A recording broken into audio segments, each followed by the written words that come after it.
Oh, hello. And thanks for joining me today in Adgerville, my hometown, where many of us live longer than average, some a decade or more. And we like it most of the time.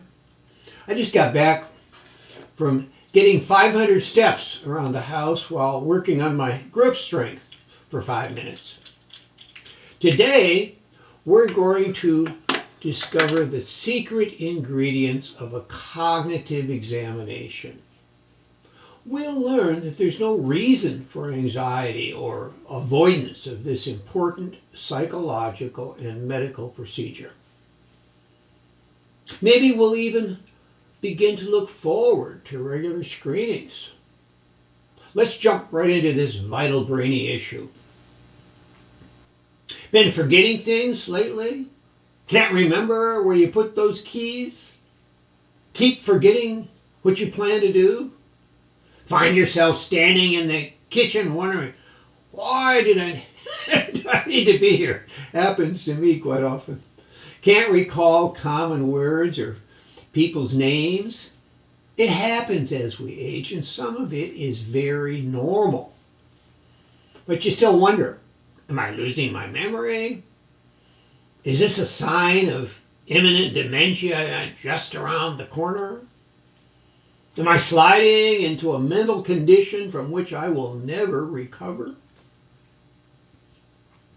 If any of these fears are yours, there's a useful way to address them. You can get a cognitive test or screening to help determine if your memory slippage is normal or needs further study.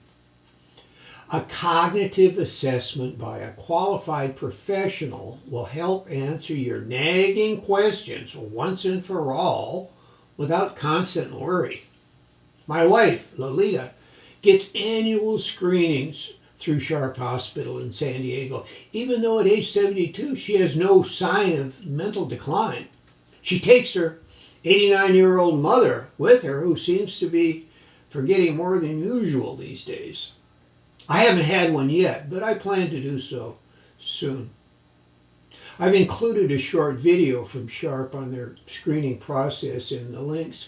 Your healthcare facility probably has a similar program. What's involved in a cognitive assessment? The Cleveland Clinic has an excellent article that I recommend and have included in the links below. I'll highlight some of their information and recommendations. But first of all, just what is cognition anyway? Simply put, it's your brain's ability to process thoughts. Some common activities of our brains are thinking, learning, using and understanding language, remembering, making decisions, and applying judgment. Screening can help identify weak areas of functioning.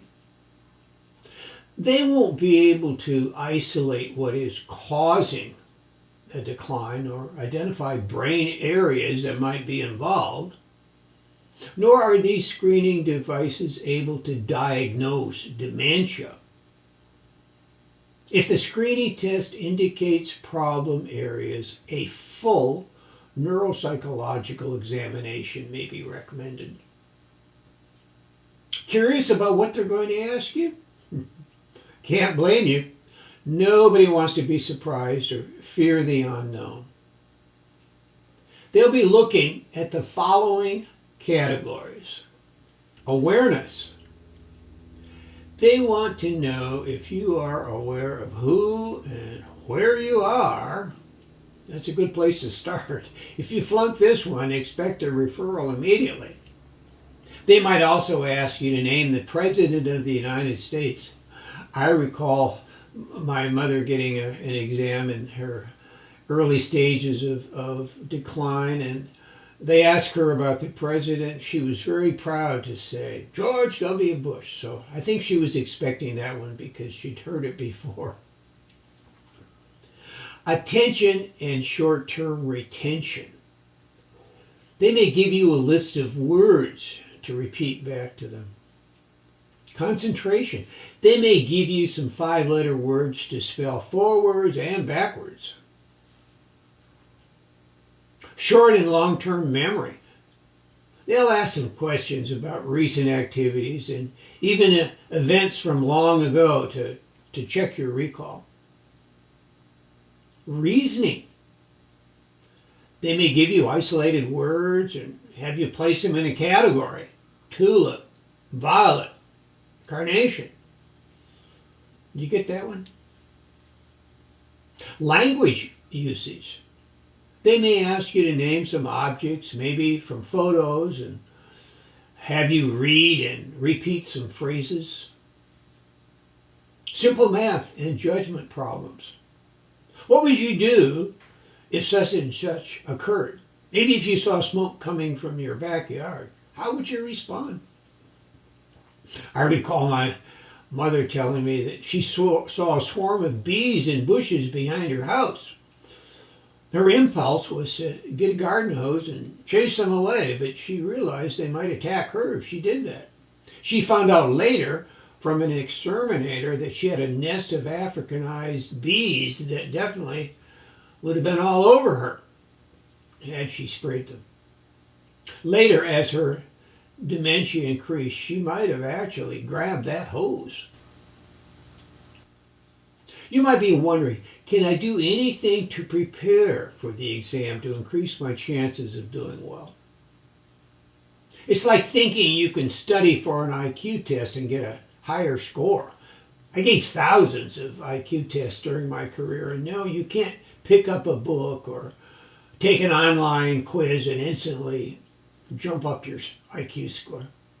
Same for cognitive screening. Besides, you need to know how your thinking is right now, not after weeks or months of mental booster activities, which may delay a needed diagnosis and possibly slow down further losses.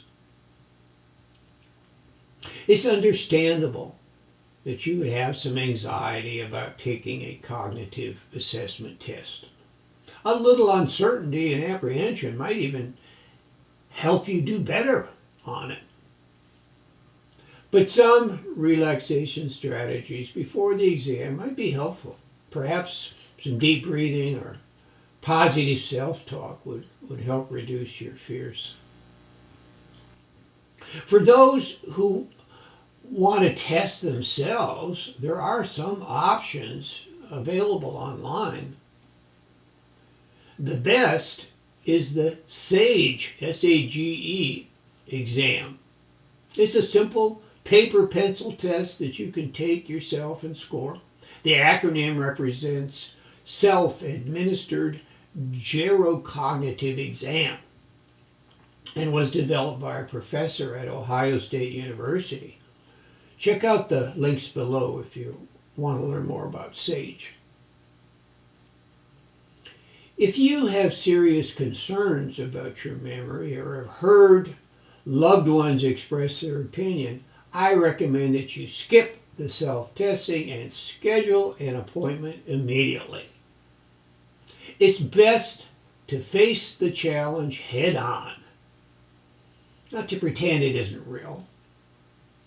As an active ager, you are empowered with courage and resilience for any outcome. So go for it. Let's learn to get older and like it most of the time as we continually monitor our cognitive skills and take any necessary action to keep them strong.